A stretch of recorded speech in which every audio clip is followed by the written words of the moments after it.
This episode is sponsored by Cohesity. Cyber resilience isn't just about getting systems back online. It's about keeping your business operating when disruption strikes. That's the idea behind the Minimum Viable Company, or MVC, a trusted operating core for recovery. Cohesity built the MVC to help organizations identify the essential applications, data, people, and processes required to serve customers, maintain communication, protect revenue, and meet critical obligations. By restoring this trusted operating core first, organizations can reduce downtime, accelerate recovery, and maintain continuity while broader restoration efforts continue. It also provides a clear recovery target, enabling teams to focus resources where they will have the greatest business impact. Learn more at cohesity.com/resilience. That's cohesity.com/resilience. Cohesity, resilience everywhere. I visited the Facebook campus once. It's in the Bay Area near San Francisco, California. Yeah, I just showed up unannounced and walked around the place. My friend was with me and he had to pee, so we looked for a way in, but we couldn't find any way into the buildings. We were just curious what it was like inside, though. But while I was walking around the Facebook campus, I saw a bunch of bicycles painted in the Facebook blue with the Facebook logo on them. Apparently, it's a thing in Silicon Valley that tech giants like Google and Facebook have these bikes around their campus for anyone to use. For when you need to get to a meeting in another building, just hop on one of the company bikes and take it where you want. It makes it super convenient to get around their large campuses. Well, since I was there and I saw these bikes, I decided to hop on one and go for a ride. They aren't locked or have any code or anything. They're just sitting there for anyone to use. Dozens of them are all over the campus. So I hopped on one and I rode it around, zooming down sidewalks, ripping around corners. And for a brief moment, I felt like a Facebook employee, whizzing by other people I presumed to be employees. Nobody said anything.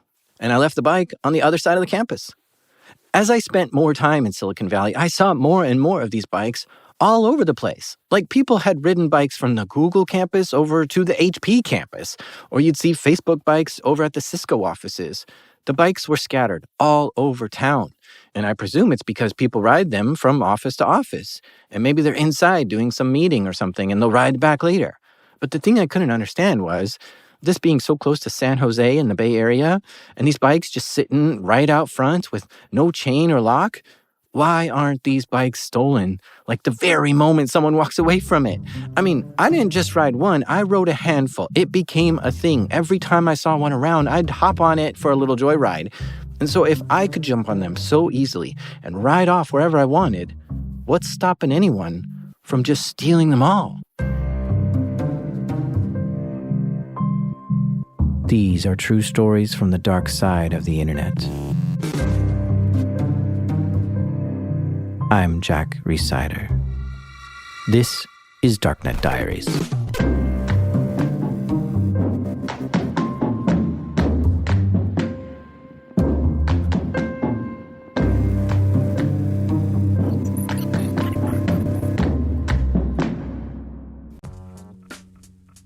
This episode is brought to you by Black Hills Information Security, trusted by the cybersecurity community for nearly 20 years. Need a pen test or 24/7 monitoring from their active SOC team? Or maybe you're ready for continuous pen testing to keep your systems battle ready. Black Hills InfoSec can take care of it all. And if you want to learn how they do it, check out Anti-Siphon Training. It's built for people who really want to hone their skills, from SOC analyst tools and methodologies to setting traps and running deception operations. AI is changing cybersecurity right now. Defenders use it, attackers use it, and that's why Anti-Siphon Training is hosting their free AI Security Summit on August 14th. Join experienced practitioners as they share practical lessons, real-world experiences, and insights into how AI is changing cybersecurity. And because you're one of my listeners, they've got a little something extra waiting for you at blackhillsinfosec.com/darknet. The website you need to go to is blackhillsinfosec.com/darknet.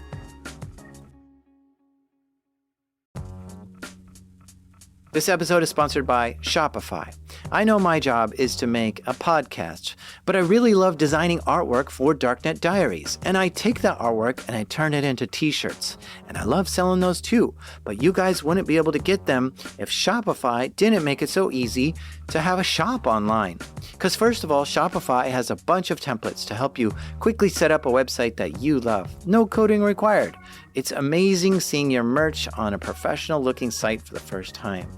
And then after you've set up your site with Shopify, you get to take advantage of Shopify Checkout. Customers get to check out quickly and easily, and you get to hear.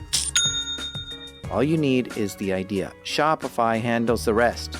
If you're serious about hearing your first, start your free trial at shopify.com/darknet today. You heard that right. Start your free trial today at shopify.com/darknet. That's shopify.com/darknet. Content warning. Since a lot of you appreciate me telling you that there are swear words, this episode has a lot of swear words in it. So maybe, I don't know, listen with headphones or whatever it is you do when swear words come on the show. You ready? Mm-hmm.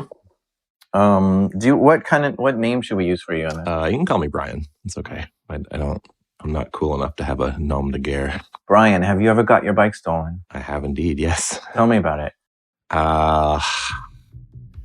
The worst one, the one that I remember with like the most pain, was a Cannondale M300. It was like a mountain bike. It was one of the first I'd really spent a decent amount of money on. This is back when I was at the University of Arizona. And I had this crappy little shotgun apartment where everything was stored in the front. The shower was all the way in the back. And I came home one day and I went and took a shower and I like walk out into the front of my apartment. I'm like, something is different. Somebody had come in the front door while I was in the shower. What? And robbed me and then taken the bike and taken off on the bike. While you were showering? While I was showering. How is this possible? I don't know, but that's the one that was one of many, but that's the one that finally like broke my brain. And I to this day, whenever I see like a Cannondale M300 going down the road, I'm like, son of a bitch, I remember. Like it really sticks with me. I can't believe somebody came in your apartment to do it while you're showering. But yeah, that one hurt. So did you try looking for that bike? I did. Where'd you look? I mean, you physically look around. We kind of knew where the dodgy spots were, and every single, if you've ever had something like that stolen from you, anytime you're out, if you see one that's even remotely the shade of that, like the hairs on the back of your neck stand up, and you're always like thinking, like, is that it? Is that it? And you go scope it out, like.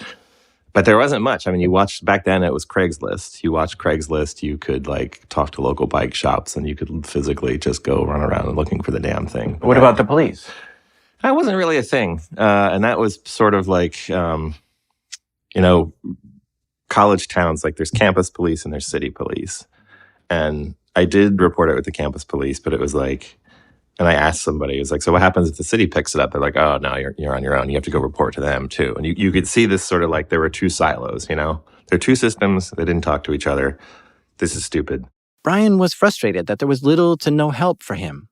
And he knew it wasn't just him who had a stolen bike. Lots of people must feel frustrated like this too. Like, what do? Go to every bike and pawn shop in town, give them the serial number and say, hey, call me if anyone tries to sell you this bike here, and then call the police and the campus police and put up posters around town? It's really hard to spread the word that your bike got stolen and here's what it looks like in case you see it. Surely there's got to be a better solution to this problem. So in a way, that bike was kind of the impetus for this whole thing. It was like, that's my origin story, right? Like, because this was like 98, 99, 2000-ish, like that era. I was lucky enough to be in computer science. It was like right when, text messaging was still like it was like all this like a lot of free databases were out. A lot of people were getting into web development, like PHP was that, like, it was this perfect storm time of like some schmuck like me could be like, you know what I'm going to do? I'm going to create a bike database for stolen bikes and I'm going to like tackle this thing. And for once, like all that technology was actually there. And like anybody with half a brain could see, in 5 years from now, the phones are going to be way better. The internet, like you knew, like even if you had this crappy little website at the start. So I started a site called Stolen Bicycle Registry. And what was it? What did it do? It literally just let you put in make, model, color, serial, add some photos, and add a description. And it was the first sort of free open database of stolen bikes at that point. And I only cared about stolen. I never cared about like what happened to them before they were stolen. It was purely everything in this database is stolen. His idea is that if your bike is stolen, let him know. And he'll try to tell everyone around town that, hey, before you buy or sell or repair a bicycle, look it up in this database first. Basically, it's a place that's easy to report a stolen bike to and one that's easy to search for stolen bikes too. So bike shops and pawn shops started appreciating this site to be able to easily check if this bike has been reported stolen. It's kind of impossible to ask every police department in the nation if this bike is stolen. But when there's a nice, simple site online that will tell you, well, that made it easier to check. But really, is this going to work? Like, is anyone actually going to use the site to check if a bike is stolen before buying it? Somebody was trying to buy a bike off Craigslist, and they ran the serial number, and it was listed on my site. He was able to tell the victim, hey, someone found your bike. It's for sale right now on Craigslist. Look. And from there, the victim was able to go get their bike back. We got a recovered bike. It worked. The site got a stolen bike back to the owner. And sure enough, not long after that happened, another stolen bike was found and recovered. This was a good idea. The site was working. This gave Brian fresh energy to work harder at spreading the word. He was pumped that he helped 2 people recover their bikes. It's amazing. It's pretty great. I mean, there's no money in it, but it's high karma. Like it feels really good to just have built something that had like people want to use and it works well. He made it so if you found a stolen bike, you could directly contact the person who lost it. At that point in that site, you could just basically click a button and be like, hey, dude, I've got your bike. And it would shoot an email off to the owner and that would put them in touch.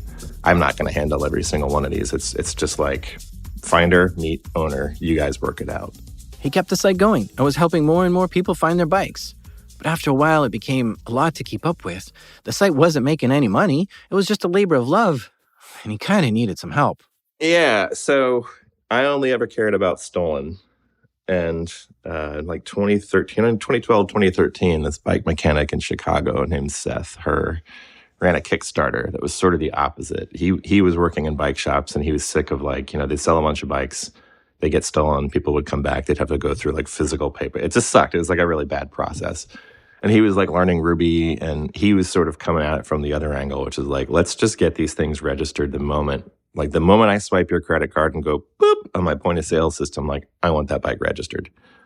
And that just solves everybody's problem. You don't have to do any work. I don't have to do any work. It just goes into this thing. So he ran, and I was like, oh, that's a really cool idea. And then he ran a Kickstarter and raised like $50,000. I was like, son of a motherfucker, I've been doing this for 10 years and no one's ever donated to me. So I reached out to him and we met and we chatted and we just realized, we're working on the same thing. Like you're doing the first part, which is the annoying, let's get humans to do something new part, but you're being cool about it by putting it into point of sale systems and it just makes people participate. I'm doing all the weird, nitty gritty, terrible black bag, let's chase bad guy. And neither one of us really gave a shit about our other, he didn't want to do stolen stuff and I didn't want to do pre-registration stuff. So we joined forces and it was just from day one after that, it was just success. And we just iteratively built it into a much better system. Together, they created the website bikeindex.org. And with the combined forces, their reach got a lot wider, which meant more people were using the site and more stolen bikes were being recovered. As people were learning about this site, they would go on there and check to see if this bike was stolen before buying it off of someone. And if there was a hit, they'd tell the bike owner, hey, I think I found your bike. We spent like 10 years just begging people, please use this thing. We're nonprofit, it's free. We love helping people. You love helping your customers. Victims love getting their bikes back. Everybody wins. There's no gotcha here, right? Like writing blog posts, doing prep. It was just because it only works if a ton of people use it. And is it specific cities or? No, it's universal. It's all over the world. I mean, it's US and Canada focused, but we've recovered bikes in Australia and Belgium. There was a real tipping point though, where I want to say it was maybe 2018, 2019, where it no longer became, please, please, please use the service. It became, for me, we have so much data and so much information coming our way about, I'm chasing bad guys now. I can tell you, If you come to me and say, I got my bike stolen in Seattle, beforehand it was like, please use Bike Index. Now it's like, no, these are the 4 motherfuckers you need to keep an eye on. Watch this. Like these are the bad guys in your zip code. And I know this because we've just been looking at these guys for so long. And we just had so much data about where stuff was getting stolen, where it was popping up, like who it was popping up with, which ones were going like cross-border. It just switched from like, please use my service to like, I'm actually now able to discern patterns and do sort of like, I really can identify like some of the flows. The scenario I always tell people is like, so say somebody robs your house on Monday. By Monday night, before you can even make a police report, probably, depending on what city you're in, especially during the pandemic, all that shit is already for sale somewhere. You typically online. It's on OfferUp, it's on Facebook Marketplace, it's on any of these other dodgy like sales apps. And what happens a lot is, you know, they take your computers, they take your bikes, they take your jewelry, they take everything. And somebody is like scrolling through OfferUp and it's like, you know, Joe Sleazebag 420 Bongmaster 7 has all this brand new shit for sale. I think that's your bike. So they go to Bike Index, they send in a message and say, hey, I was just looking at this super sketchy dude on OfferUp. He's got your bike. I think it looks like he has your bike because you listed this bike and it looks unique. Like, I was thinking about buying it, but I see that it might be stolen, so I just want to give you a heads up. And then the victim pulls up OfferUp and is like, oh, not like, yeah, that's my bike. But not only is that my bike, that's all my other shit. Like, this is the guy. This is the guy who robbed me. Like, this is all my stuff. And it's you haven't even had time to make a police report. And over time, you sometimes you get help, sometimes you don't. Sometimes you win, sometimes you lose. Sometimes the victims call the cops and the cops are like, yeah, let's go get this guy. Boom. Like, everybody wraps up and wraps for dinner and it's a great day. And then what a great feeling that must be to be like, you come home, you realize your stuff's been stolen and you're like, oh my gosh, what do I do? And you look at your phone and it's like, hey, I think I found it. It's like, I didn't even tell anybody. Well, the crazier ones are like, so we've had people pop burglars before the victims knew they had been robbed. Wow. Because like, so the one that I'm thinking about was out of Seattle. It was like a Colnago, a fairly decent, it was pretty high-end bike for sale with this sketch ball. And it had been listed on Bike Index, but not stolen, not marked stolen. Yeah. It had just been listed like years before. And the guy who one of the bike chaser who was kind of chasing this thing starts looking into the guy, and it's getting more interesting and more interesting and more interesting. He's like, man, just call this dude up. So we call this guy up, and he's in Hawaii. He's on vacation. He's like, can you send me that link? So we sent him that link. He's like, that's all my shit. That's like, I'm not even home. I didn't even like call the cops, right? So he didn't even know he'd been robbed. These guys had literally done it like the night before, and they're just trying to get rid of the stuff as fast as they could. And that's a great feeling. That's a slam dunk. That I could live off that for a week. You know, it's such a good, like, I have a day gig and I like my day gig, but it's not like a pretty soul-enriching day gig, but like, I get 1 or 2 bikes back and I'm on cloud 9 because you're pulling complete needles out of haystacks. After spending a decade spreading the word, BikeIndex.org now has its own energy and momentum. It's got the critical mass it deserves to help hundreds and even thousands of people recover their stolen bikes. It's every bike mechanic that uses us, and it's every bike shop that uses us, and it's every big brand that we basically tried to put ourselves in every place your stolen thing could wind up, either getting serviced or try to get sold or try to get marked for sale, or like, you know, we tie into this pawn search system that like, if I rob you and take your bike to New York and try to pawn it, it's going to pop up because we partnered with this pawn search system. We just took everybody in the cycling community and we're like, here's this free thing. Please be a node in our network to keep an eye out for these things and help recover these things. And this happens all the time. It's like thieves will literally get a flat and roll into a bike shop and be like, can you help me with this flat? And they're like, cool. And they just pull out their phone and like, Bike Index. Like, it's stolen. Get out of my shop.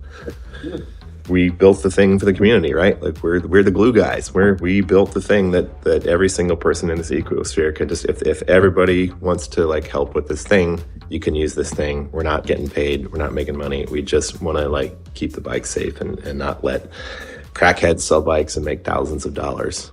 But even though they'd sometimes find stolen bikes, they couldn't always get it back. Like, for instance, calling the cops didn't work every time. Even if you could prove that that's your bike and here's the person selling it, it wasn't enough for the cops to go get your bike back for you. So the victims were telling Brian, like, man, what the hell? How do I get my bike back? can't get anybody to help me. It's the middle of the pandemic. Like we have no choice. We just have to let this go. And what I tell those people is always like, we didn't get him this time. We'll get that motherfucker next time. And that's where the patterns start coming in, because what happens is the next guy that he robs, we can tell that victim, oh, when you call your cops, tell him also he's associated with these other, like the first couple people that you could, like, it just sort of builds a case on him. But it also lets us sort of surveil like tactics and methodologies, like how soon do you post this stuff after you rob somebody? Like, are you showing stuff in the background that betrays where you're at? Can we dig into who you are and find some like information about like where you might be? Are you dumb enough to take pictures in a location that betrays your actual location? Those have been super fun, where they say, like, they take a picture of this bike for sale in front of their house. This happened in Vancouver, and they inadvertently just put the house number in the back of the thing. And when they set it, so we get a hold of the victim like calls the cops. Cops call to set up a meet, and they meet at like a Dairy Queen. They want to meet a block away. Who's meeting? The thief that has the bad guy that has the bike is selling it, puts it online, doesn't realize that he's taken a selfie, but he's showed like his house number in the background. We tell the victim, this guy's got your stuff. The victim's like, absolutely, that's my stuff. But so they're sort of fake baiting this guy's like, man, I'm really interested in this bike. It looks great. I would love my wife to come. Just some bullshit story, right? And what will happen is the seller, not wanting to have you he's like, oh, we'll go meet, near my home, and he's like at a Walmart or some shit. But instead, what we have the victims do is go like 40 minutes early and just go right up to his front door and knock on the door and just spook him. Because he's like, how the fuck do you know where I live? But they never they never realize. You catch them off guard, you catch them off their footing. They haven't had time to sort of look around and see, and it just scares the shit out of them. And they typically are just like, here you go. The vast majority of them are within like 20 miles. They don't really leave the same state or city. A lot of them just get moved a couple zip codes away, and they try to sell them online or fence them to their friends. So where's the classic places you see them for sale? I mean, OfferUp. Without a doubt, fuck those guys. They're just a chronic terrible. They're horrible. Why? Why are you saying fuck those guys? Fuck those guys, because we have tried for a decade to try to get them to care about the huge amount of stolen. We have free data. We have open data. We have this whole system. We've demonstrated to them that your platform is abused left and right. Look at all these bad guys. This guy killed somebody in the 80s and he's selling stuff on your site. If you put something in place for bikes, like you do for cars, you assholes, because you have the VIN number so people can get a VIN fax. And it's like, some of these bikes are worth $10K now, and you're letting, Meth Lord 472, sell, there's just no vetting. It's just such a rampantly abused place, and it has been for so long, and they just do not care. And I know they do not care because we have interfaced with them for years trying to get them to care. So that OfferUp Facebook Marketplace, and then there's a whole sort of crappy constellation of knockoffs of OfferUp that are much lesser players, but it's exactly the same idea. It's just an app where you can be like, I'm cleaning out my garage. There are a couple of physical markets, but that's fewer and far between. Like in Oakland, there's a couple swap meets that are sort of classically known as being real super crazy hotbeds. The vast majority of them pop up pretty close to home. He learned there's a whole supply chain network for the stolen bike market. Like, a lot of stolen bikes are not resold by the person who steals them. They're stolen, and then they're taken to a person who can buy it off them real quick. No questions asked. We've had people literally they break into an apartment building downtown. They literally just ride to the waterfront and they sell it. It's been maybe 12 minutes. We also have them take it out, stash it, sell it the next couple of days, or ride the thing to South Portland, go to that house because that guy will give you drugs in exchange for the bike. Not even converting to money, just here's drugs, thanks for the bike. Mm-hmm. And that's the guy that knows, you just gave me a $3,000 bike. I just gave you $30 worth of drugs. I can sell this for $1,000. I still win. So all those scenarios are true. It's not just druggies selling stolen bikes, though. Some people are just naive. Have you ever taken the deep rabbit hole into flipper culture? Our flipping? No. Flipping is basically, you find an item that maybe you can buy in Portland. Let's say they're these cute little sweaters that have cats on them or something. And there's one lady who makes them in Portland. and they're really cute and they're really amazing. You're like, I want to buy 10 of those. And I spent $200 on, you can put them on Etsy and pretend they're yours and you make $2,000. And there's all these people that sort of, it's just like arbitrage as a sport. So they're like, I found these stupid doll things at Walmart for whatever, and I sold one online and I made $28 on it. So there's this whole culture around flipping, buying a thing, just immediately listing it on some market because it's not on that market or whatever, making some money. Buy low, sell high. That's it. That's all flipper culture is. But what sucks is they've gotten really into bikes. So we have these 16, 17-year-old kids who don't understand that, like, you know, some crackhead puts a $3,000 bike on OfferUp and it's like, need to go ASAP, you know, hit me up next 5 hours, and it's $200. And that kid's like, I'm going to buy that for $200 because I just researched it and I can sell it for $3,000. And they just don't, they're naive enough or dumb enough that they don't care. All I know is I spent $200 on this thing. I'm pretty damn sure I can sell it for $3,000. Time and time again, Brian would spot patterns that reveals exactly who the bike thieves are in a certain town. What typically ends up happening is you get robbed, you put your bike on my system, somebody eventually finds it and says, hey, Jack, I think I found your bike. It's with this guy. And I chime in and say, oh yeah, we've seen this guy a million times. I can't call the cops up and say, hey, XYZ, the victim has to do it. They're the ones that have suffered the crime. They're the ones with the police report number. But I can give them all this information that says, look, when you call, mention this name, tell me, like, we can sort of give them the information that sort of tips it from we're just going to take your report to like, oh no, we actually have warrants on that guy. Let's go get him. As we found with the services, like I could show you dudes right now that we've caught with multiple stolens and they just don't fucking care. Like, nobody cares. This is so frustrating to have all this evidence, to have all this proof that these are the guys and this is exactly where they live and all this sort of thing. And then for the cops to be like, here's all their selfies with all the incriminating stuff in the background. Here's like a giant neon sign that says, let's do crime. I mean, yeah, they're not smart. It's like fish in a barrel, but it's just really aggravating. Why is there a problem here? I don't know. The answer is because there's no system in place to do anything about it. There's a police system. There's a law system. Yeah, there is a police system. There is a law system. They'll all tell you we're swamped. This lower stuff is not important. But also, like, if we tip off a cop and say this guy has hundreds of thousands of dollars of stolen shit, go get him. And they decide, yeah, this is a guy we actually want. He's in our, like, we actually been looking for him. Let's go do a raid. Let's go seize everything. He still has his OfferUp account. Police don't call OfferUp and say, fuck this guy, he's a bad guy, don't let him on here. There's no mechanism there. We gave up. We completely just said, fuck it. It's this clear that these people are operating in bad faith. They make money off of all the stolen goods. So we just started routing every single victim to the state attorney general. We're like, file a complaint. We get thousands of people filing complaints eventually. The service being the police? This fucking attorney general will get off his ass and actually do something about it.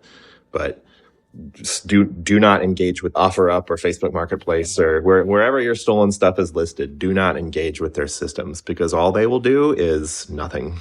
Or maybe they'll disable account for a little while. Like we found a dude here selling drugs and he had a stolen bike that was taken from a cancer victim, a 65-year-old cancer victim. It's a Blue Turn that I went and did a repo with some of the local guys here.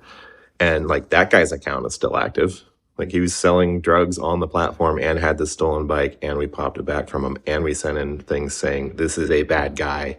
He had this thing. He stole from a fucking cancer victim. His account's still there. There's no mechanism in place to take these bad guys off.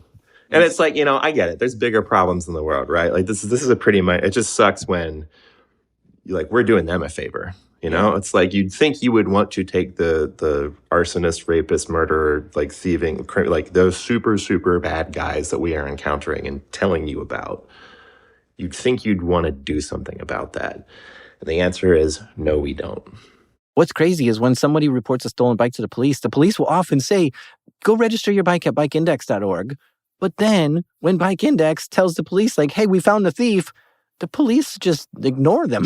So like we have some Canadian partners that are phenomenal and I not to not to stereotype, but they're super nice and they do their job and they're just really great and they're really engaged and they're really nice people. And then we deal with, unnamed American cities here that just don't give a fuck. Like you can't be bothered. It's night and day. So we do have some people, and we do have some specific officers who are typically bike people themselves, who are like triathletes, or they ride, competitively, or they were like downhill guys. So you get these little onesie twosies, but like organizationally, nobody cares.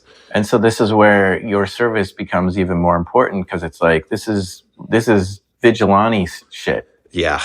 I mean, some of it is not. Some of it is super easy. Some of it is just like, hey, this idiot kid bought your bike thinking he could make a profit off of it. We feel fine telling you go meet up with this kid and just kind of verbally smack him around a little bit and tell him not to be an idiot. Get your bike back.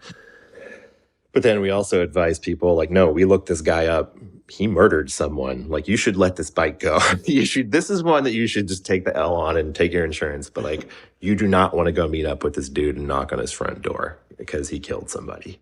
The way the site works is victims will put the details of their bike in the database, like the color, the description, the serial number, anything you got. Photos of it are even good too.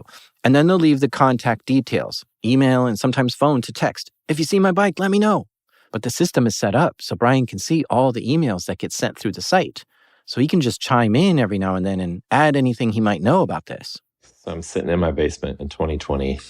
I'm writing out COVID. I'm kind of bored. It's a lot of time to kill in the summer of 2020. And this email comes in. Hello, my name is blank. I'm a cyclist from Mexico. I'm truly sorry to inform you that your bike is in Mexico. The bike is being sold at a Facebook page, and they link this Constable Mark guy. Here you will find your bike with the Fox Trans receipt posted in a recent post. I hope this information helps you. I've sent lots of messages to other reports on this page. This mofo sell only stolen bikes, and all are from your area. Hope you can recover. The victim had their bike stolen in the Bay Area, which is near San Francisco, California. And his stolen bike was for sale in Mexico on Facebook. And that wasn't the only email. Brian saw 5 other emails from the same guy messaging different victims, letting them all know their bike was now for sale in Mexico. And this was strange for Brian. He hasn't seen these things go across the border like that before. We've seen them go cross-border every now and then, but to have 5 of them, like boom, boom, boom, boom, boom, all from the same place, all from the same area. And the minute we looked at this guy, it was just like match, match, match, match, match, match. What he means is he looked at the guy's other listings. He had other bikes for sale too. And as Brian searched Bike Index, he found hit after hit. It wasn't just 5 bikes. There were a lot of stolen bikes for sale on this Facebook page, and they were all stolen from the Bay Area. So one of the people who had their bikes stolen messaged this Facebook seller in Mexico like, "Hey jerk, you have my stolen bike, give it back." And the seller did this thing on Facebook where you can region lock you can basically say, I only want to let people in these countries be able to see my page. So this guy was like, crap, I've got these Americans pissed off at me. He region locked it to Mexico.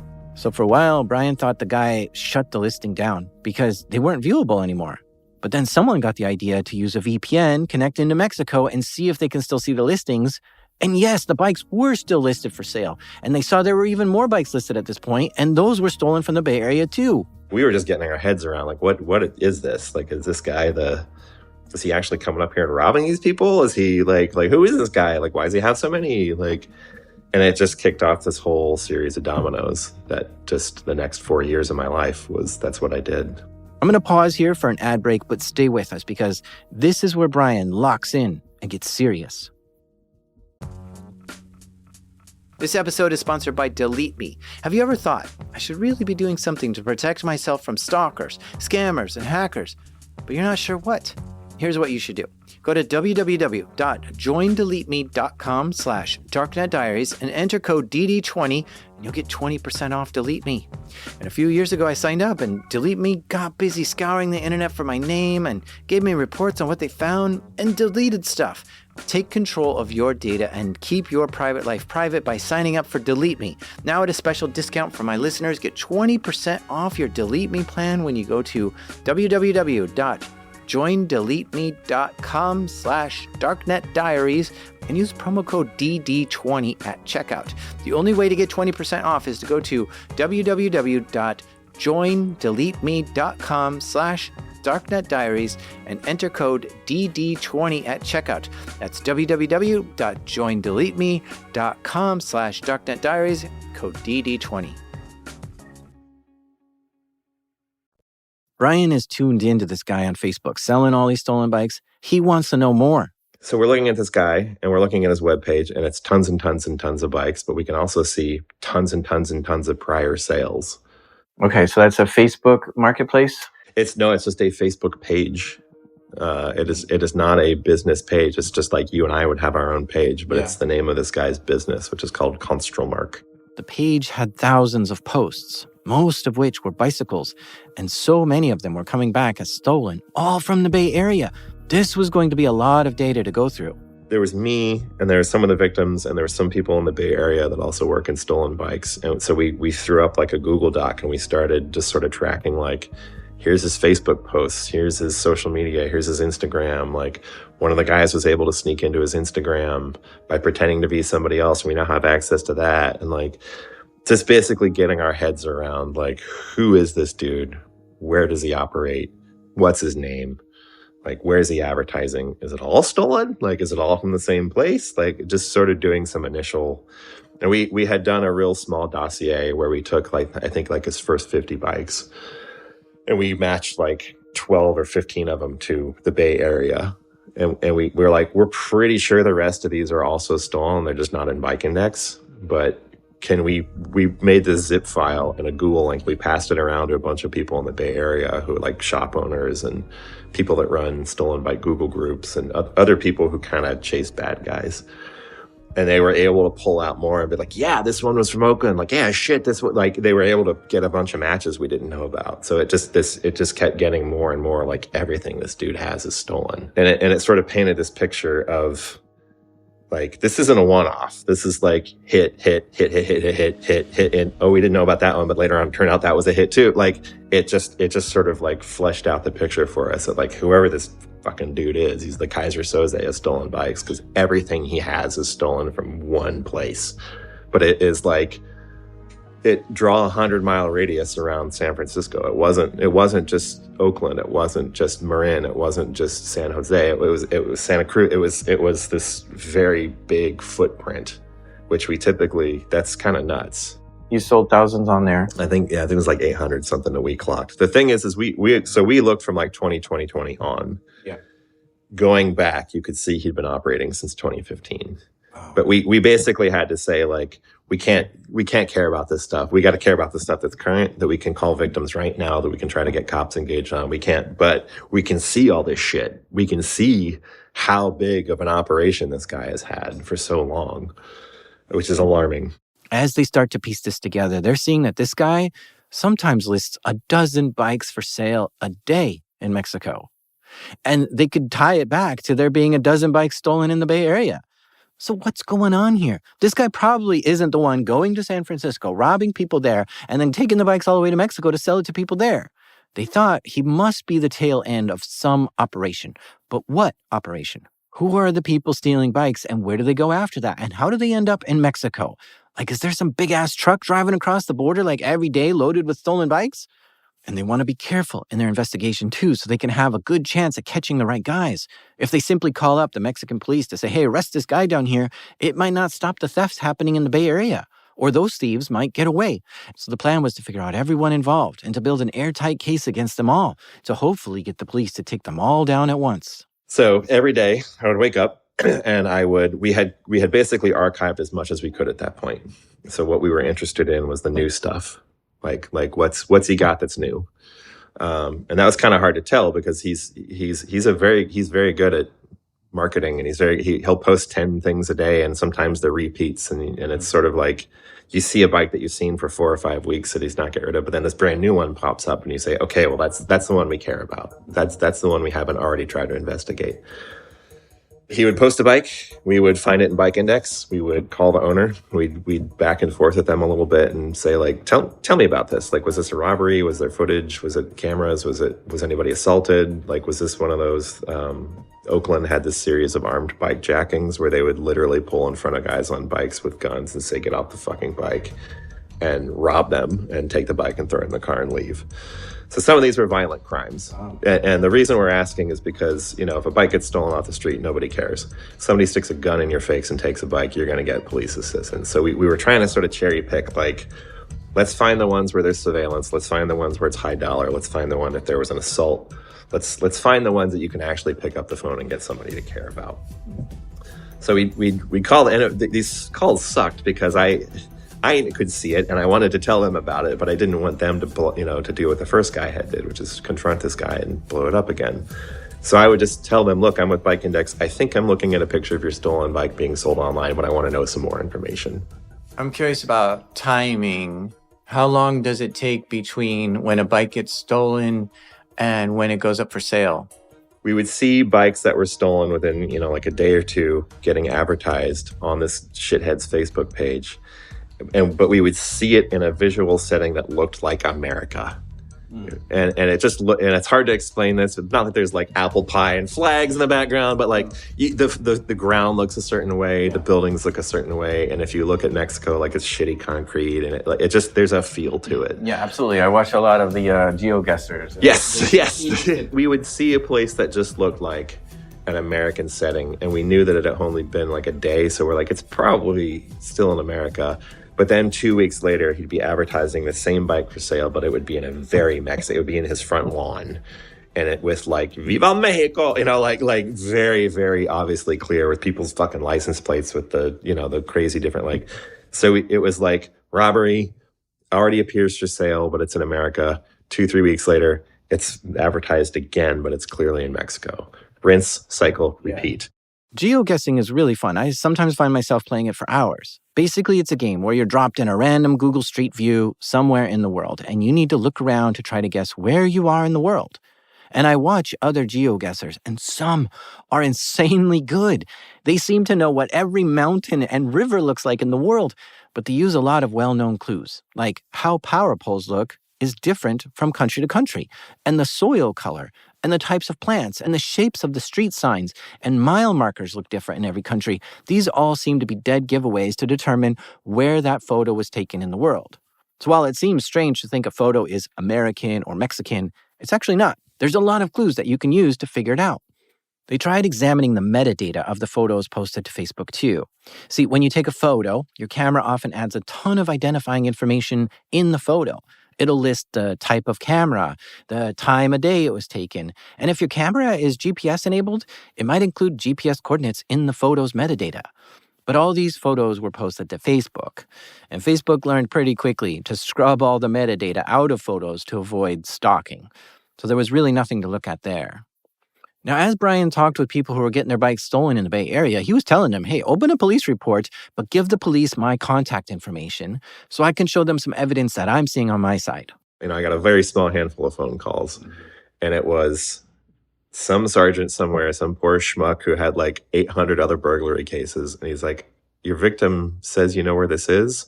And I'm like, yes, it's in La Barca, Jalisco, Mexico. And he would go, ha, ha, ha, ha. And that would be the end of that phone call. And they were like, they weren't dicks. They were cordial about it. But it was like, that's gone. That's out of my league. That's like, we're not Interpol. Like, it's not a huge surprise. Yeah. Pretty cool service you got there. Thanks for calling. And it was that for like a fucking year. But Brian knew it was just a numbers game. If he kept getting victims to report their stolen bikes and attach Brian's name and number, at some point, some cop who might have had their own bike stolen or something like that would want to get this case solved. So he kept trying to get victims, to get cops to call him. Eventually, it landed with the right. There's a guy who's pretty keen on this, a San Francisco police burglary detective guy who was like, your name came across my desk that you know where all these bikes are going. I have all these burglary cases. Like, can you tell me about this a little bit? And that is what kicked off at least a discussion with someone who actually cared, who was like, yeah, I have an interest in knowing, like, because he was also kind of plugged into like the bad guys in the Bay Area. And he had an interest in like, just tell me what you see. So he told the police everything he knew at the time. And this time, they were listening and wanted to stay in touch and continue feeding them information. And Brian kept looking for more information about the guy selling bikes in Mexico. This guy, I refer to this guy as the Ocent Pinata, because the minute you poke at him, like literally everything falls out. He's a cyclist, so his name is all over the place. One of the cycling places like lists his birthday, so we know his birthday. He's very, I almost said vain, but he just posts a lot on social media. He would include a lot of interior shots of his place. He would include pictures of his cars, license plates. The way he was selling these bikes on his Facebook page, he would just like put up his banking numbers, because that's how we'd get paid. So he's like, oh yeah, I'm at HSBC. Here's my routing number. Here's my phone number. Here's my WhatsApp. It was like, because he was so good at promotion, he just gave us fucking everything. And he has a construction business, so he's like into bikes, but he's running this construction business. So there's Ocent on the construction business, there's Ocent on the bike thing. He's putting his phone numbers out there. He's putting his WhatsApps out there.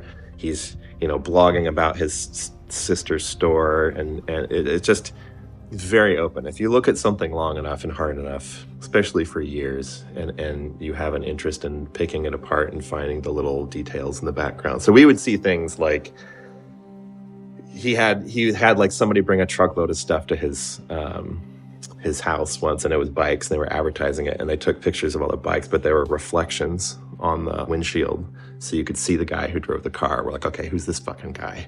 He has a lot of women sort of associated with him. He's got a wife, and he's got some sisters, and he's got some other, they're big families, and we're like, who the hell are all these women? Like, we don't know, we just know first names.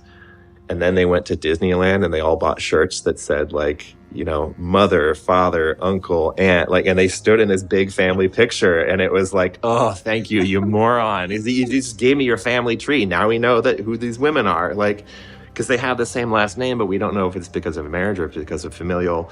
And then they all got in this big photo together, and it was like aunt, uncle, brother, mom, like grandma, and I was like, oh, thank you. So we did a little work on that. At a certain point, we knew, okay, the way the system works, stolen in America, stashed somewhere in America, advertised in Mexico, somebody sticks them on a truck, and then they go to Mexico and he's advertising them there. And so all these pictures we were seeing in the American space, we were scrutinizing, like, they would screw up and they would sort of shoot it at such an angle that you kind of see down the street. So we're like, what kind of trees are we seeing? Is this westward facing? Is this? And they would screw up and they would put pictures of, there's like some industrial crap, like paint thinner, just shit that you would have in like a really industrial type setting. But we're like, okay, what is this brand? Is it in Spanish? We're trying to pick apart every little detail. So after a year of investigating this guy, they knew everything about him. His name was Ricardo Estrada Zamora, and they seemed to know a lot about what's going on in Mexico, but still very little about what's going on in the U.S. They could see sort of the edges and the outline of it, but not the details. They thought thieves must be stealing bikes, and then it would end up in some central place in the Bay Area where some photos were taken and the bikes would initially get listed, and then someone would run the truck of bikes down to Ricky in Mexico. And by this point, there are more victims joining the investigation, an army of helpers practically, people putting trackers on bikes and letting them get stolen to see where they'd end up, and people trying to find truckloads of bikes crossing the border, which is actually still a mystery to Brian. How did the bikes get to Mexico, and how often were they driven down there? That's an unknown to me. I know there's a ton of services that do. So there's like, once you start digging into this, there's like 1 billion little regional shipping. Like there's one in Sonora, there's one in Baja, there's one in there's all these weird little regional shippers. I know from having personally driven through the San Diego border, it's like, you don't even stop. It's a 4-lane highway that you just blow through, and you're supposed to pull into the tax thing, but you don't have to. Because a lot of Americans go down to Baja, they go to Rosarito, they go to whatever. And I've driven that border through Tijuana for work, and it is literally just you're like, do I have to stop at a check? Oh shit, I'm in Mexico. Like you boom in. Like, so you see people taking stuff in there. Okay. So that's an unknown to me, and I hope that actually comes out in this legal process. But because I do have some questions. But what we surmised was every 2 to 3 weeks, a truckload, and a truckload's about 15 to 20 bikes. So at one point, after watching and watching and waiting and watching and not really getting any breaks, we got one stupid break. He posted a bike, and it was the usual 30 crop of pictures. And in one of those pictures was, and this took me a while to pick apart, when you when you organize things on your iPhone and you make folders, And so I have a folder that's like dogs, a folder that's like running, a folder that's like bikes, and you classify the stuff in there. If you look at it in that folder, it puts the name of the folder at the top of the phone. So he saw this weird picture that didn't look like the rest. And it looked like he had accidentally taken a screenshot of the phone, not like the picture itself. And it had a name, a very unique name at the top of that phone, of that picture, which meant he had a folder that had that very unique name, which meant there's probably one of his followers that has a name like that. So we looked at his followers. We found a guy with that name. That guy was located in San Jose. He ran I think he still runs like a transmission shop, like a car shop. And the first thing I see when I open up this car shop's Facebook page is this San Jose asshole with a bunch of bikes and the same visual settings that we've been seeing in all these American ads, wondering where the hell it is. We see the same, and it wasn't immediate, but it was, hey, it's an industrial setting. And then we went to like Bing Maps, Google Maps, and we were looking at this like metal, shitty corrugated siding. I'm like, that looks like the thing. The color's right, the setting is right, the angles are right. And then he had a bunch of interior shots of his shop. So transmissions are these big, heavy, they're like the size of golden retrievers, and they weigh 380 pounds, and they're these big. So he has these big industrial orange racks that are made for, they're very distinct looking. They're not like something you and I would have in our house, because they're big. They're meant to carry these big, heavy, scary things. They're painted this bright fire engine, like orange. And similarly, we had seen one other photo fuck up in a crop of one of the bikes that was advertised in America. They shot, instead of putting it against a wall and shooting it so it was sort of blank and you couldn't see anything, they put it up against this like completely weird looking orange industrial rack that had this metal thing on it that I did not realize at the time was a transmission. But once you started looking, it was like, boom, boom, like same guy, same visual setting, same corrugated walls, same color scheme. He's got all these bikes. We found pictures of him with the Mexican kingpin guy, like having lunch in San Jose. Here we are riding at Allen Park. It was just domino, domino, domino, domino, domino. That was his guy. This was the U.S. contact that was collecting and staging stolen bikes before loading them up and sending them to Mexico. Finally, the U.S. side of the operation was revealing itself.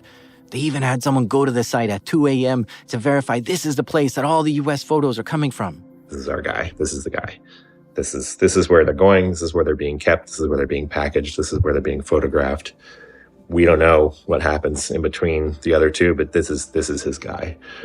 And 40 minutes later, he had realized what he had done, and he removed that one single photo from his listing. So it's just this tiny window of time that if I had not eaten my bagel faster that morning and not logged in at that exact point, and not just, if my day had panned out any differently, I probably would have missed it.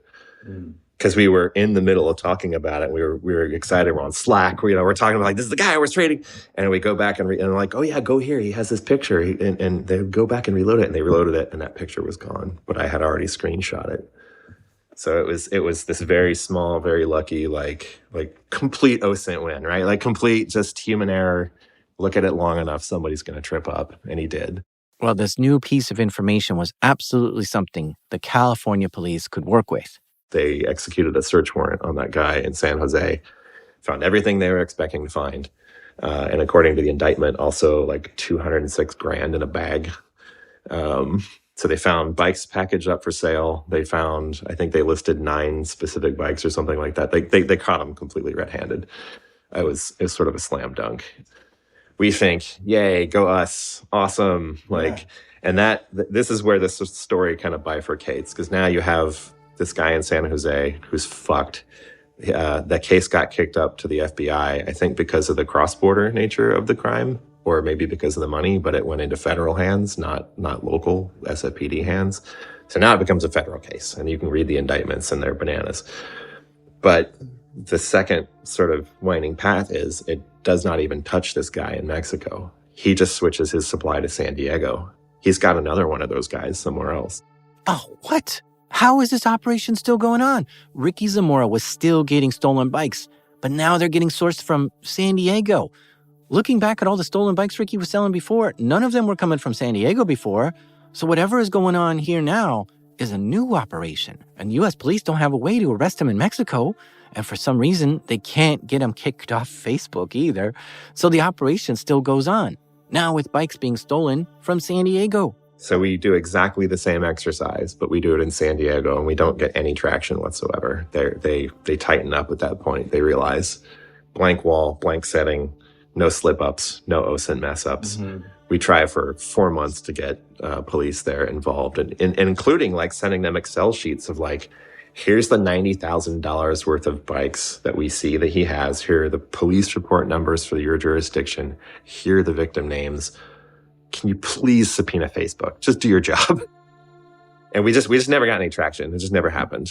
And then we saw his focus. This is where I absolutely lost my shit. We start seeing bikes from Bend, Oregon. We start seeing bikes from Salem, Oregon. I start seeing bikes from Portland. Brian lives in Portland, Oregon, a very bike-friendly city. And since Brian is so involved with the bike scene, he has a lot of cyclist friends. And now he's seeing some of his friends or people his friends know as becoming victims in this investigation. Is there a new operation somewhere in Portland in his backyard? I start seeing bikes with stickers of bike shops that I have friends at, that I've been to, that I bought bikes from. There was a victim that lost a titanium Linsky that I talked to her a little bit, and it wound up with this prick in Mexico, and I friended her on Facebook. We have friends in common. I have a question about San Francisco still. When these guys got busted there, did that result in fewer bikes getting stolen?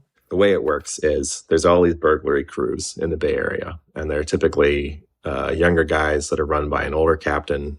Captain's got the car, he handles the money, he does the recon. And they just run around robbing shit. They're not robbing just for bikes, they're robbing for whatever. So they're robbing stores, they're robbing homes, they're robbing businesses, they're robbing commercial, they're just burglars. That's what they do. They're not targeting any specific thing.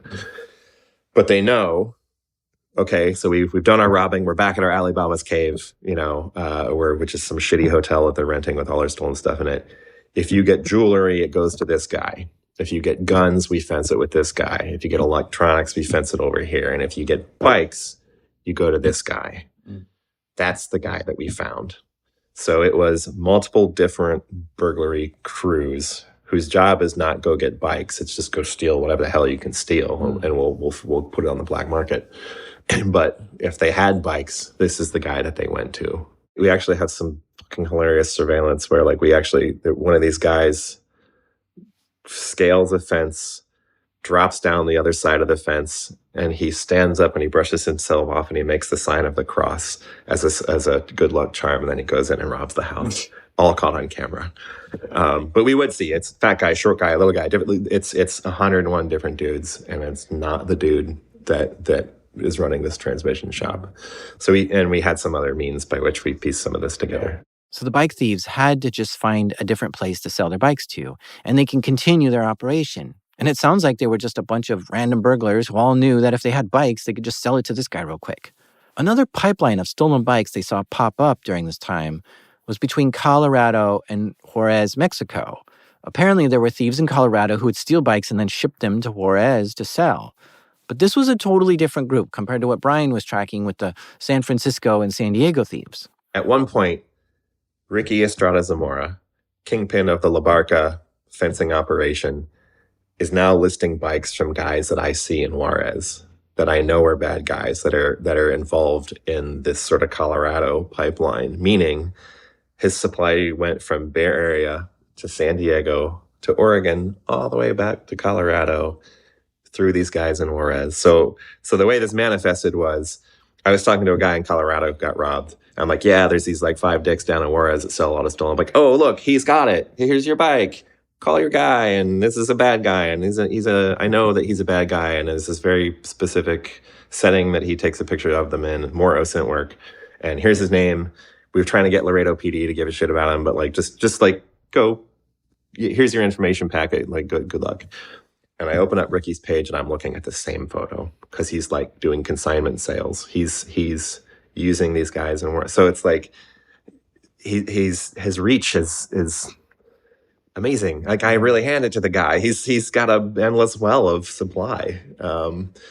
So it now, as we sit here, October 17th of 2024, the vast majority of what he's sourcing is Colorado. It's all coming out of Colorado because there's just endless supply there. It's frustrating that the biggest seller of stolen U.S. bicycles has been operating since 2015 without getting into any trouble. The FBI indictment only listed the name of the U.S. guy who owned the transmission shop. It didn't list Ricky Zamora's name in it at all. It just says an unindicted co-conspirator in Mexico. The Mexican authorities haven't arrested him. He continues to sell stolen bikes on Facebook. After the FBI published their indictment, Wired published an article telling the story as well. And shout out to Christopher Solomon, the reporter for Wired, for doing such a great job on that story. And then other outlets, LA Times, NPR's Planet Money, it got a lot of coverage. And every step of the way, we thought, surely, at some point now, someone in Facebook will get it together and just nuke this guy's page. Surely after a federal indictment, this will stick a fork in this guy. No. Surely after a Wired article. No. Surely after the LA Times. No. Surely after Planet Money. No. Maybe fucking Darknet Diaries will do it. Like, my God, but like... He still has his Facebook page going. Yeah, he's selling yesterday. He's still listing bikes. He's still making a profit. No one has touched him. He posted, there's this, I can send you a screenshot of it. He posted this big blanket denial that was sort of like, are you familiar with the term DARVO? Mm-hmm. It's the deny, accuse, reverse victim offender. He basically said, like, this journalist in Wired gets $5 every time someone reads the article. He's made millions of dollars. It's yellow. It's completely fucking unhinged. It makes no sense. But it's basically like he denies everything. He says it's bullshit, but he provides no proof. And all these people that were showing up in his comments saying, well, what about this bike? And that was stolen. He just deletes them. He just whitewashes the whole thing. So, I get it. I can't buy a cruise missile and take this dude out. I can't. I'm not Rambo. I'm not going to go down there. He's going to do what he's going to do. We just wanted him to stop, right? We wanted him to not have a platform that actively turns a blind eye to this guy being the most colossal fencing dick of all time, making millions of dollars. And we know that because we clocked it.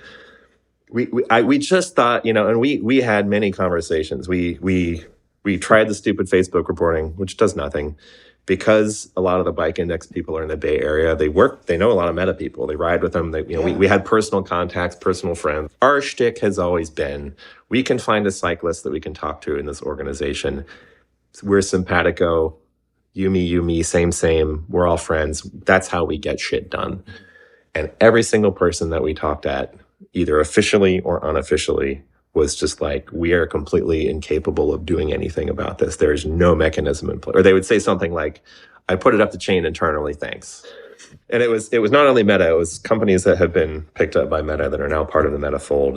I had an engineer, I sort of ranted about this in one of my talks, who was basically, I had this long back and forth with this guy. Here's my proof. Here's my Excel sheets. Download a zip file. Here's the fucking indictment. Like proof. Can you please just kick this guy off your platform? And he said, no. And I said, why? And he's like, I'm like, what? Is the bar really that high? He's like, yes. And I'm like, then I don't understand. Does he have to shoot someone in the face? Like, what's it going to take? And we sort of got, we were cordial, but we were like sort of talking about the problem. And it was like, he's like, we have all this AI generated crap. We have these cell phones. We have like there's just so much fraud. There's just so much badness. Like, we're really hoping to tackle this with artificial intelligence. And I was like, fuck you, buddy. Like, we're giving you actual priceless intelligence that is backed by proof, that is backed by indictments, that is backed by screenshots, that is backed by I could put you on a conference call with 150 victims right now. I'm giving you actual intelligence. Just do your job. And he's like, well, we're really hoping to tackle this with AI. And it's an insult. It's just a complete joke. Nobody's driving that bus. Hasn't Google, because Google has all these bikes on campus and Facebook has all these guys, and you could just borrow them and use them and leave them. Yeah. Why don't these guys just get wiped out like every day They do. We've actually talked to some of those corporate systems. They're run through. I'm not going to go down this rabbit hole, but other companies that have the same thing in play, they do. They get half their fleet stolen. So you'd think, hey, all those bikes that just got stolen from your campus? Yeah. This is the guy on your page that's reselling them. You think they would care. at least, I say this a lot, like on the list of bad things that we could be sitting here talking about Facebook, ranging from psychological manipulation, illegal data, voter manipulation, child sexual abuse, drug dealing, like bikes is pretty low on that totem pole, right? I get that. Bike Index has recovered over $27 million worth of bicycles, which means they recovered around 15,000 stolen bicycles. And it continues to serve as a wonderful tool to help people when no one else seems to want to help. And personally, I think it's a great place to practice OSINT skills. I went on OfferUp in my area and saw which bikes were for sale, and I tried to go on bikeindex.org to see if any of them matched. Serials often aren't listed in the listing, but as your eyes adjust to the place, you start to notice things. Listings with sketchy-looking photos, descriptions lacking specifics, or if the description says missing battery or missing key, it's kind of a clue. And you take the description of the bike and see if you can find a similar bike on Bike Index. I spent an hour doing this, and I found a bike that I thought was a match. It was the same color, same model, same year, and the seller said they bought it at an auction and don't know anything about the bike. So I emailed the victim, but they wrote back and said, that one's not exactly mine. He had some way of identifying it, I guess. But there is something exciting about this process of bike hunting. The reward is you could help someone find their stolen bike, which is a great feeling. And all the info is out there. It's just up to someone to go find it. And it helps your community if you stop a bike thief in your area. And you could take this to another level, too, and start looking at other listings that user might have and try to pinpoint exactly where they are, who they are, and see if they're selling a ton of stolen stuff. You might find a bunch of other stolen bikes and learn about that person's identity. Facebook stalking a bike thief is a wild ride. If you want to get into OSINT and like a challenge, this is a fertile space. Try to search Facebook Marketplace, Craigslist, or OfferUp for bikes for sale, and then cross-reference that with Bike Index. And you might help someone recover their own bike. And while this story's about bicycles, it could easily be about stand-up paddle boards or guitars or anything that's high value which has a serial number. And I'm not sure if those sites exist, but if they don't, someone needs to make one. It's still incredible to have this sort of reputation that you've done all this good in the world. It is a $0 billion a year industry. It is not putting food on the table. Karmically, it feels really good. Yeah. But it is exhausting, and I got super burned out. And at the end of the day, this guy's still doing his thing. So did I really change anything? Yes or no? Oh, and if you're wondering what's a good bike lock to keep your bike safe these days, Brian says it doesn't even matter. If a thief wants it, they'll get it. They either use a giant pry bar to pop the lock, or like down here in Portland, you'll see those there's tubes that they're called staple racks. They're just the racks that go in the ground. Yeah. They don't even bother with the bike lock. They cut the rack in two because the rack steel is only that thin. So you can basically go to Home Depot and get a tool or a saw that just goes right through the rack. So they don't bother defeating the lock. They don't defile it. They just go down a line of the racks, go beep, beep, beep, beep, beep, beep, move the tube, pull the bike out, throw it in the truck. So I guess the advice is to really just take your bike with you wherever you go. Like some apartments have bike rooms where it's in a parking garage somewhere and they tell you, hey, store your bike in there. But even there, that's not safe because at 2 a.m., thieves could break into the bike room and spend hours unloading bikes and cutting locks because sometimes those bike rooms are so far deep in the parking garage or so far away that they can make as much noise as they want and nobody will hear it. So parking your bike inside your home or apartment is the best option. But even there, it's not entirely safe. The current situation sucks. And all I can say is, fuck bike thieves.